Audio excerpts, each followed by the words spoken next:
Wendy, and this is my channel. So today is an attempt at pouring a cave. A cave from the inside looking outward towards some sort of landscape. Just a combination of black, some browns, varying shades of browns with which I made myself with some metallic included. The disc was probably not a good idea at the start. I think I should have just maybe done I think I should have done some green background, whatever background color I wanted to do underneath that circle first, possibly, and then poured maybe the cave portion in halves, either the top half and the sides and bottom half next and the sides. It just got a bit thick around the edges and left me with a bit of a line of demarcation, but then again I probably would have needed to cover up the green with the disc after, and I might have ended up with the same thing. So in retrospect, I don't think I needed to have a white patch of canvas in order to do what I wanted to do. I'm sure I could have just poured the whole canvas in the cave colors and then dealt with doing white wherever I wanted it to after. I think I just created more work for myself. So yeah, let's just say skip the sticky disc and just pour the background first, and then work on painting out the portion you want to in white after.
And here it's all dry, and I think you might be able to see when I peel this off that line I was telling you about, because I did have ended up with quite a bit of paint on the canvas, and it might not show really well, but there is a thicker line there.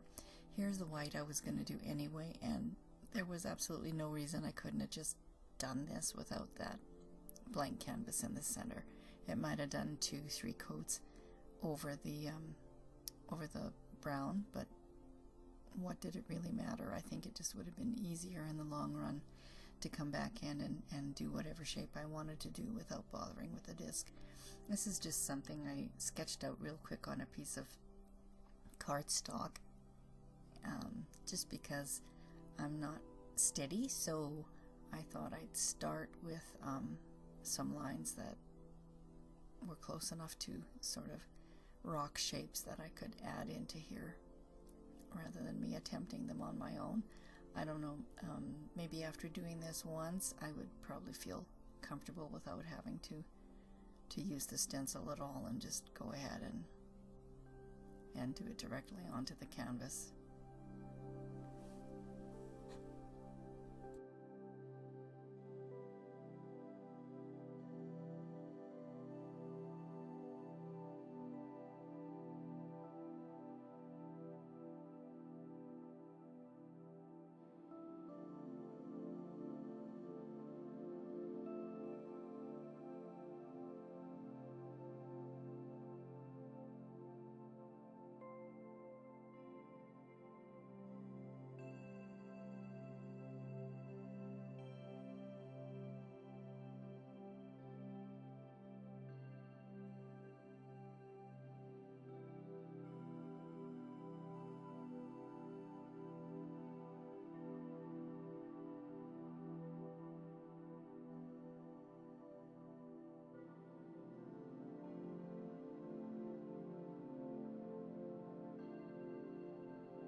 I was debating here how far to come down toward the end of the canvas at the base of the cave, because the whole idea was to preserve the pour as much as possible and keep that abstract element to it.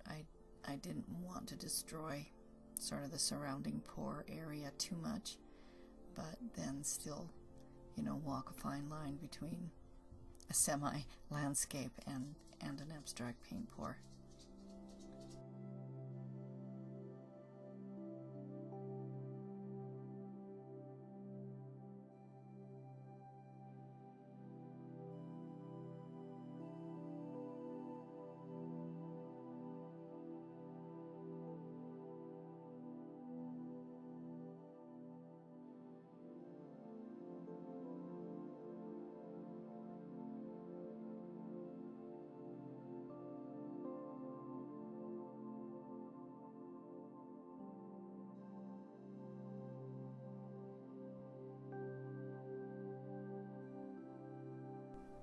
Just adding a bit of water on my finger here and smoothing out the color I just laid down, because it is quite transparent. It might not show up here.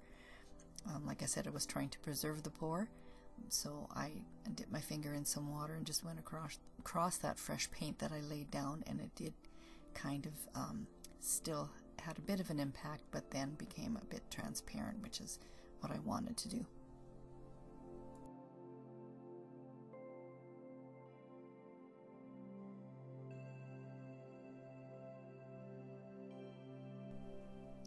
And you will see a lot of back and forth here with doing highlights and colors and just trying to get that formation correct.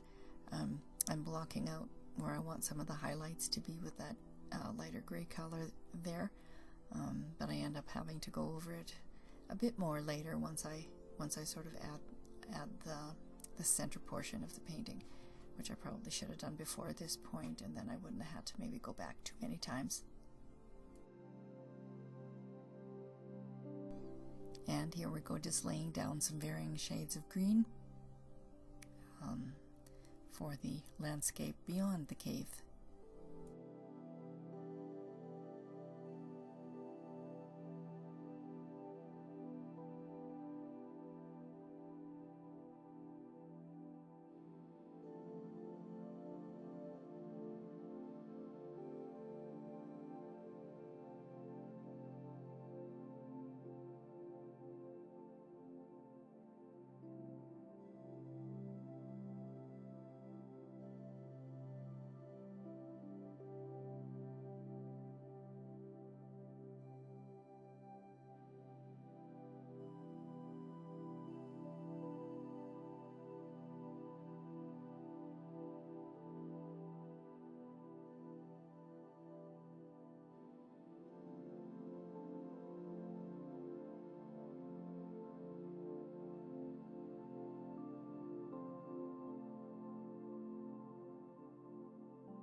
And I'm running out of my little sea sponges to use, so I thought I'd give this a shot. This is a makeup sponge, the ones with the little point on them, so I just tore them a little bit irregular just so they wouldn't have that arrowhead shape, and tore off as much as I could to make it nondescript as far as the shape goes, and it actually didn't do too bad.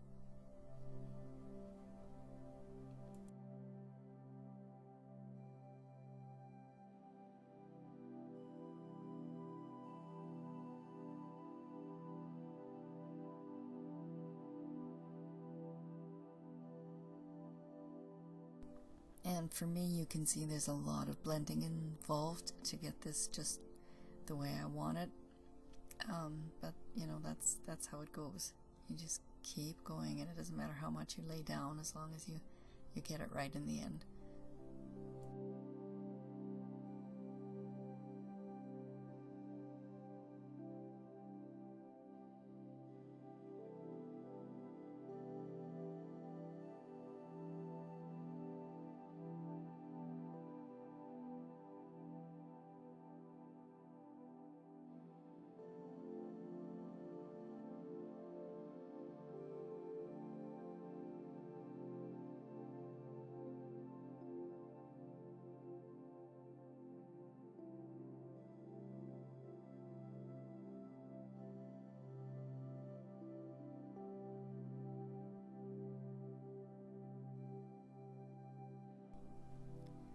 And now I'm just giving the impression of some trees in the distance.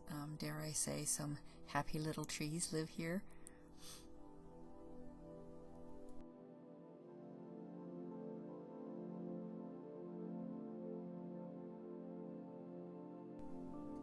And now just to sort of, this is the impression of the leaves on the trees. Just some highlights. We're not going into great detail. This is supposed to be way off in the distance from within the cave, so just the impression of the leaves on the trees is going to be good for me.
And now it's time to, with that center part finished, it's time to go ahead and redefine the edges of the cave that I've sort of obliterated by doing the middle portion.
Now I'm just highlighting some of the underbrush just to make it a little less misty down on the bottom, just adding a bit of highlight.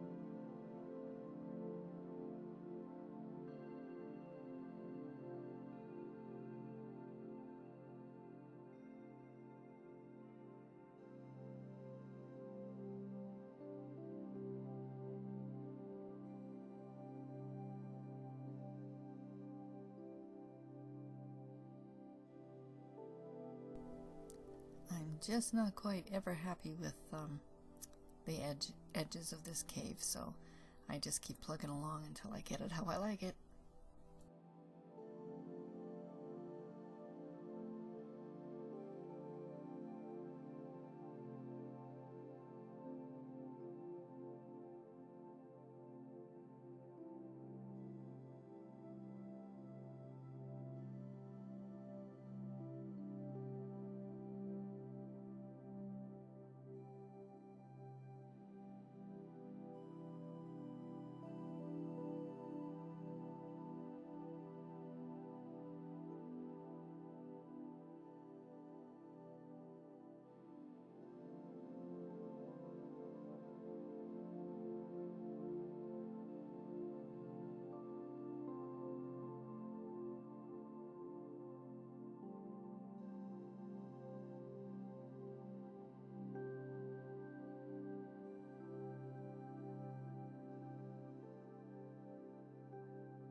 Time to fix and highlight those rocks.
Finally done.